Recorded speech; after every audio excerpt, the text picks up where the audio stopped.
Mark and Jacob Isklander were both brothers who were fatally struck on September 29th of 2020. The person behind the wheel was Rebecca Grossman, wife of predominant LA burn doctor who was at the time speeding behind her then lover, Scott Erickson, a former LA Dodgers pitcher. Rebecca was arrested for 2 felony counts of second-degree murder, gross vehicular manslaughter, 1 count of hit and run, and driving resulting in death. Grossman was never charged with being under the influence, despite the fact that when she had taken a sobriety test after the crash, it showed that she had been legally drunk with a blood alcohol content level of 0.08%. The trial for Rebecca Grossman would start, and the defense and prosecution would both paint 2 very different pictures of what happened the night of the crash. The prosecution stated that Rebecca Grossman hit the 2 boys while they were on the crosswalk and then proceeded to drive away. They stated that the debris that was left at the crime scene matched Grossman's white Mercedes-Benz SUV and claimed that she was speeding down the road impaired. They claim that Grossman was driving at a speed as fast as 81 miles per hour, which is twice the legal speed limit, shortly before the crash. Grossman's car data would also show that she was going 73 miles per hour at the time of the crash.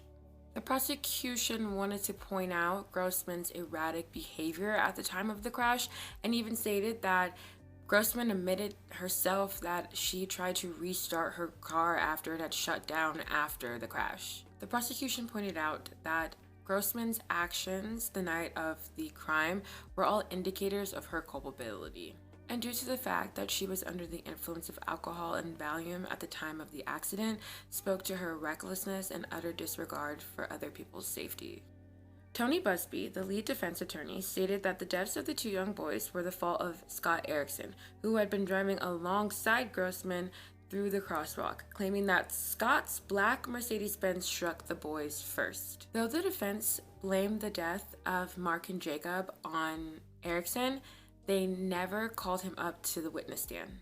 The prosecution stated that the defense failed to provide any concrete evidence that would sway the jury. The prosecution also stated that the officers who worked the crime scene maintained that the physical evidence found belonged to 1 car only, Rebecca Grossman's. The prosecution stated that the defense's decision not to bring Scott Erickson to the stand only reinforced Grossman's guilt inside the jury's mind and honestly helped out the prosecution's case. The prosecution said that the defense tried to make this the Scott Erickson trial. They told the juries that there was not a shred of evidence to back up the defense's claim that the black SUV struck the children first and called it a ridiculous theory. Rebecca's lawyers state that the prosecution cannot prove what happened the night of the crash, quote unquote, saying, "I think we now have seen she ain't guilty of anything." Kareem Iskander, the boy's father, expressed his heartbreak to see the lawyers' lies and conspiracy theories.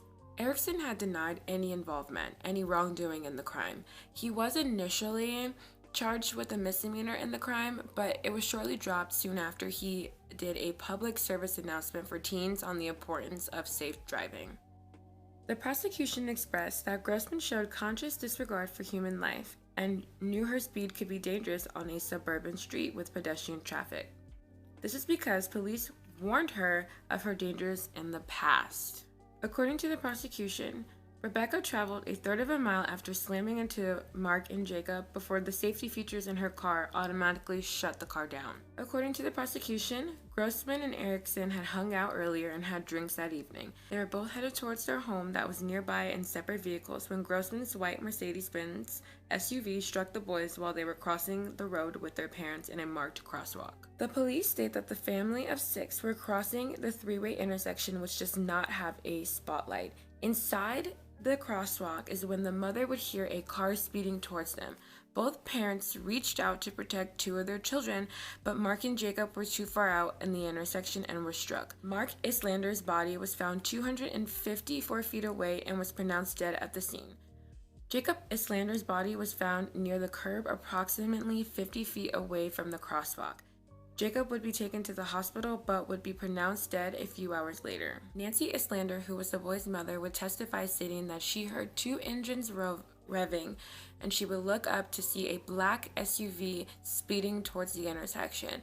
She would dive out the way, grabbing one of her sons named Zachariah, but would look up to see a white vehicle following closely behind the black one. When the car went through the crosswalk, she heard the impact, and both Mark and Jacob were gone.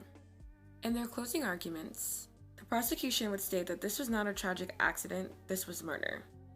In the defense's closing argument, they repeated the same thing they had been saying the entire trial, which was, where was Scott Erickson? And that Scott Erickson was, in fact, the person behind the deaths of Mark and Jacob.